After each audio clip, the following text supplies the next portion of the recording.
Okay. இப்போ நம்ம எங்கே இருக்கோம்னா ஹிமாச்சல் பிரதேஷில் கசா அந்த அந்த ஒரு சின்ன சிட்டிக்குலேருந்து இப்போ நம்ம மணாலியை நோக்கி போகிற ரோடு. நான் போகிற இடம் கிட்டத்தட்ட ஒரு 200 கிலோமீட்டர் இருக்குது. அதில் ஒரு வில்லேஜ், இந்த வில்லேஜ் பேர் எனக்கு தெரியல. இங்கே சாப்பிட்லான்னு சொல்லி வந்தேன். இடம் சூப்பராக இருக்குது. இன்றைக்கி நல்ல வெயில் அடிக்குது இன்றைக்கி, அதனால் கொஞ்சம் பொறுமையாக நடந்து போகிறேன். எனக்கு கொஞ்சம் டைம் இருக்கனால. அப்புறம் அந்த சாப்பிட வந்துட்டு இங்கே ரெஸ்ட் ரூம் இருக்கா என்னன்னு கேட்டேன். சரி ரெஸ்ட் ரூம் தான் இருக்குப்பா அப்படின்ட்டாங்க. அப்போ தான் இங்கே இதுதான் ரெஸ்ட் ரூம். இங்கே கீழே ஒரு அண்டர் கிரவுண்டு மாதிரி இருக்கும். இங்கே ரெஸ்ட் ரூம் போயிட்டு தண்ணி எடுத்துகிட்டு வரணும். போயிட்டு அந்த மரத்தூள் கொஞ்சம் இது வச்சுருக்கேன், அதை உள்ளே போட்டுருவாங்க. இங்கே இந்த மாதிரி தான் இங்கே ரெஸ்ட் ரூம் இருக்கும். நான் கிட்டத்தட்ட லடாக்கில் ஒரு 15-16 நாளும், இப்போ எங்கள் ஹிமாச்சலில் ஒரு 5-6 நாளைக்கு மேலே இருக்கேன். ஒரு 4-5 தடவை இந்த மாதிரி ரெஸ்ட் ரூம் பார்த்துருப்பேன். நல்ல ரிமோட்டான ஏரியாக்குள்ளே, நல்ல இந்த ஹோட்டல் இந்த மாதிரி இடத்துல அப்படி தான் இருக்கும். ஓகே, இதை நான் வீடியோஸில் பார்த்துருக்கேன். இப்போ கொஞ்ச நாளாக நானும் இதை அனுபவிச்சுக்கிட்டு இருக்கேன். ஓகே, இது வழி தான் நம்ம வந்தோம்.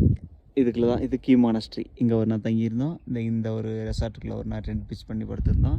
இதில் தான் சிச்சம் கீப்பர்லாம் போயிட்டு வந்து இந்த மலைக்கு அங்கிட்டு லங்ஸா, கோமிக் வில்லேஜு, அப்புறம் அடுத்து ஒன்று நம்ம போனோம்ல ஹையஸ்ட் போஸ்ட் ஆஃபீஸ், அதெல்லாம் போயிட்டு இந்த டவருக்கு நேராக ரோடு ஜிக்ஸாக் தெரியுதா, அதுக்குள்ளே வந்து காசா வில்லேஜுக்கு போயிட்டு அப்படியே திருப்பி இப்போ இங்கே பக்கத்தில் டென்ட் அடிச்சு படுத்துட்டு இப்படியே நம்ம மணாலி ரோட்டை நோக்கி போகிறோம். இந்த வேலைக்குள்ள ஒரு 5-6 நாள் மினிமம் 10 நாள் அப்படியே பொறுமையாக செலவு பண்ணி போகலாம் அப்படின்னு இருக்கேன். நல்லா இருக்குது.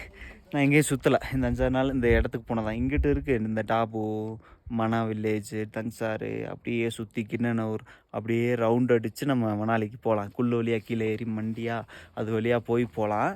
பட் எனக்கு இதுங்க இருக்க பிடிச்சிருக்கு. யாரும் இல்லை, ரொம்ப லெஸ் பீப்புள் ரொம்ப. அதனால் எனக்கு கொஞ்சம் சரி ஒரு 10 நாள் ஒரு 10லேருந்து 12 இல்லை 15 கிலோமீட்டர் மட்டும் நடந்துட்டு, லிஃப்ட்லாம் கேட்கலாம், நடந்துட்டு பொறுமையாக இன்னும் ஒரு 180 கிலோமீட்டர் தான் இருக்குது. அதனால் எனக்கு 10-12 நாள் இருக்குது. அதனால் 15-18 கிலோமீட்டர் ஒரு நாளைக்கு பொறுமையாக நடந்துட்டு சாப்பாடு கிடைக்கிறத பார்த்துட்டு போகலாம் அப்படின்ட்டுருக்கேன்.